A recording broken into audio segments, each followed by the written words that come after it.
The store in the prairie. That's what the very first anchor store in Almeda Mall was called. Before Almeda Mall was constructed, there was Foley's, a department store that catered to every necessity a suburbanite might need. Foley's had its eyes set towards the future. Houston housing patterns would change and suburban living would increase rapidly in the following years. 2 years after Foley's opened, Almeda Mall opened its doors on October 10, 1968, to varied welcoming neighborhoods.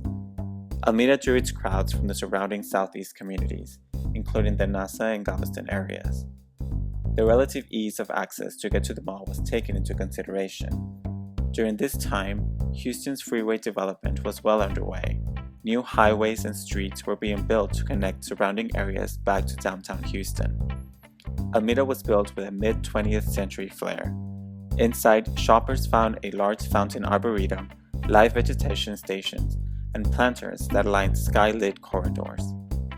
In fact, walking through this mall today can give its visitor a glimpse of what it might have looked like almost 50 years ago.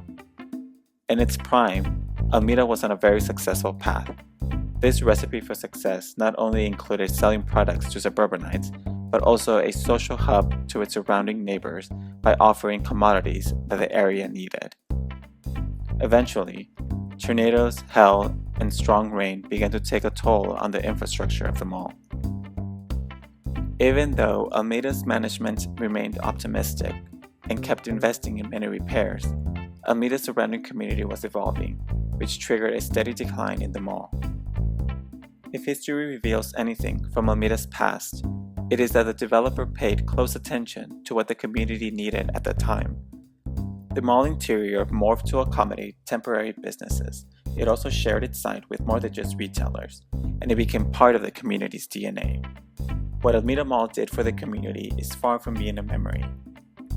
Now is the time to take cues from the community's development to help define what Almeda's future can be.